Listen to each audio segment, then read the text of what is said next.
Los mares albergan grandes misterios, sus profundidades son tan inmensas que prácticamente sería imposible llegar al fondo de ellas, por lo que también sería imposible saber qué seres las habita. De igual manera hay lagos en los que se han presenciado animales tetrápodos descomunales, anfibios pertenecientes a las aguas profundas nunca antes vistos, que por alguna razón evolucionaron creciendo más de lo normal.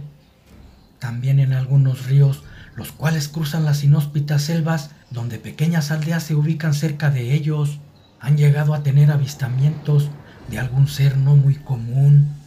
Nuestro mundo es tan enigmático que somos incapaces de comprenderlo. Esto que voy a contarles viene de un inmenso río. En las orillas de ese río se encontraba una pequeña población o aldea. La poca gente que habitaba esas chozas en la inmensa selva vivía de los peces que abundaban en el río y de los animales que rodeaban la zona selvática. Era una nueva generación en la que sus habitantes nunca habían presenciado nada extraordinario, pero sus ancestros, los más longevos, les contaban que hacía mucho tiempo la comunidad era más grande, pero que de repente emergieron del río seres impresionantes, mitad humanos, mitad pez, que poco a poco se fueron llevando a los pescadores hasta quedar menos de la mitad de la población. Lo más extraño era que solo se llevaban hombres. Las mujeres presenciaban cómo se los llevaban. Fueron quienes describieron a esos escalofriantes seres, viendo cómo se llevaban a sus hombres a las profundidades del río. Luego, así como llegaron, desaparecieron. Don Goyo, un anciano de 80 años, les estaba contando su historia a sus dos nietos Matías y Mónica, quienes un tanto escépticos escuchaban al abuelo. Obviamente ellos, por ser jóvenes, no lo habían vivido, puesto que eran hechos sucedidos hacía 7 décadas, cuando Don Goyo tenía tan solo 10 años. Por eso a él no se lo habían llevado aquellos peces humanoides. Al ver las caras de incredulidad de sus nietos, Goyo les dijo que también se había llevado a un hermano y que se cuidaran cuando anduvieran en el río pescando. Él ya estaba viejo y no podía hacer nada por ellos si llegara a sucederles algo malo. Matías y Mónica eran gemelos y su intuición los conectaba entre sí. Cuando a uno le sucedía algo, el otro lo sentía también. Además, por haber crecido en el río, eran buenos para pescar y nadar. Aunque ella era mujer, pescaba como el mejor. Desde los 14 años alimentaban a su madre y al abuelo. Ya no tenían padre. Había muerto ahogado en su propia red al estar pescando. Desde entonces, ellos se encargaron de llevar el sustento a su hogar.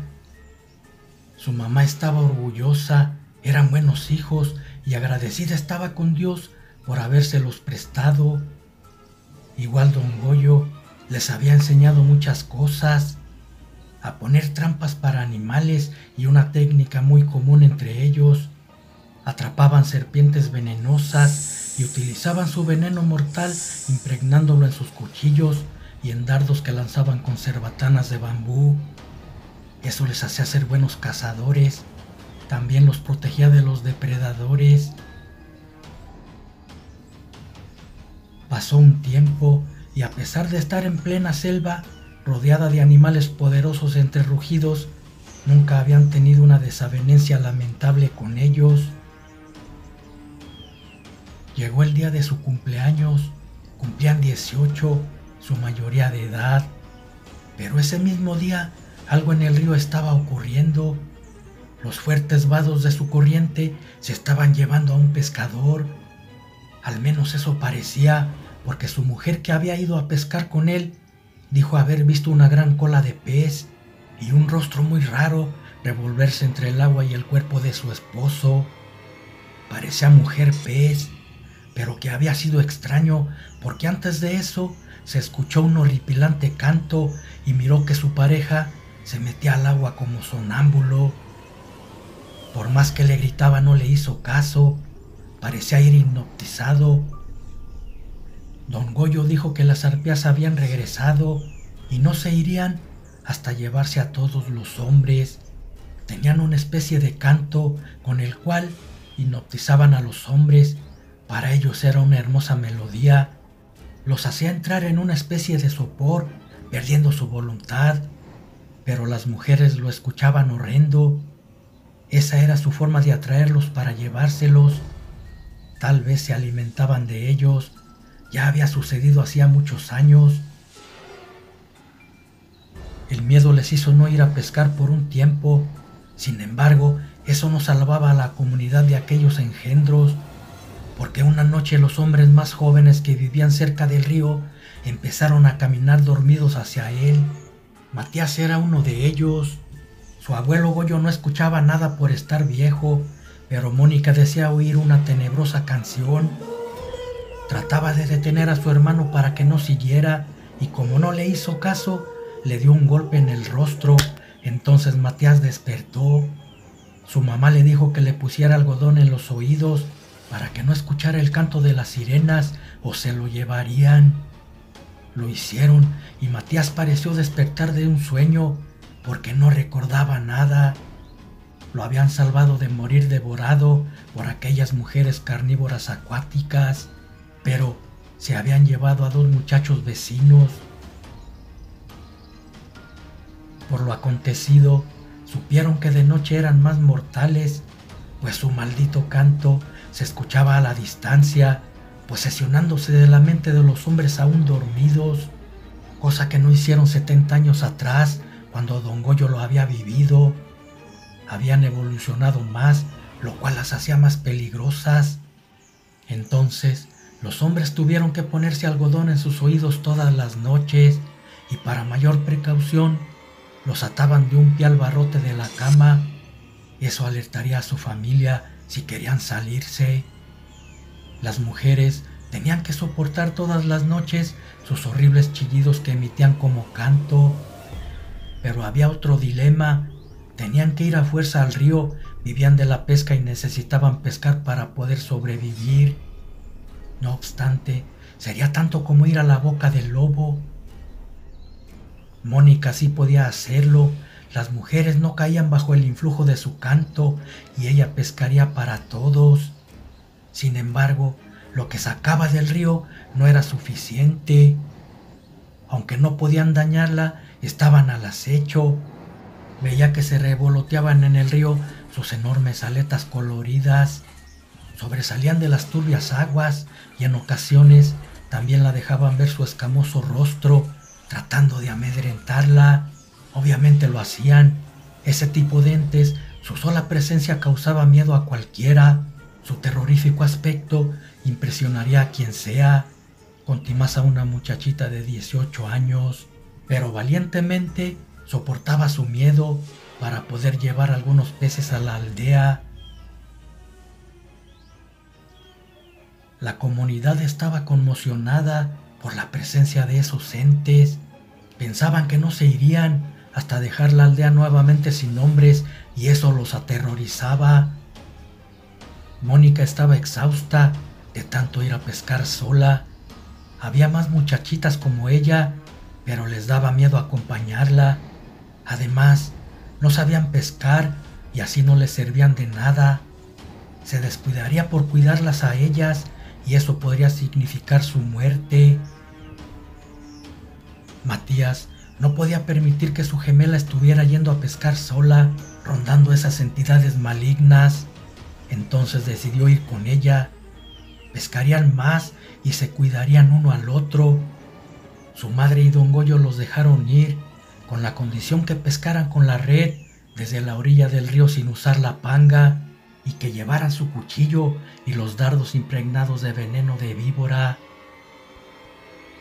Luego de ponerle algodón en los oídos a Matías, se fueron. Ya estando en el río, empezaron a tirar la red. Al principio sacaban muchos peces en cada tarrayazo, pero momentos después no caía ninguno. Parecía que habían huido, asustados por algo. De repente, Mónica escuchó el horrendo canto y vio que Matías se metía como zombi caminando al río. Estaba tan cerca de las sirenas que nada le sirvió el tapón que traía en sus oídos. Trató de detenerlo jalándolo de su brazo, sin embargo, era más fuerte que ella y no pudo hacerlo. Entonces las vio, eran verdaderamente escalofriantes. De la cintura hacia arriba tenían forma de mujer, pero con un aspecto horrendo. Sus manos parecían aletas con membranas entre los dedos parecidos a los de las ranas. No tenían pies, era una gran cola llena de coloridas escamas.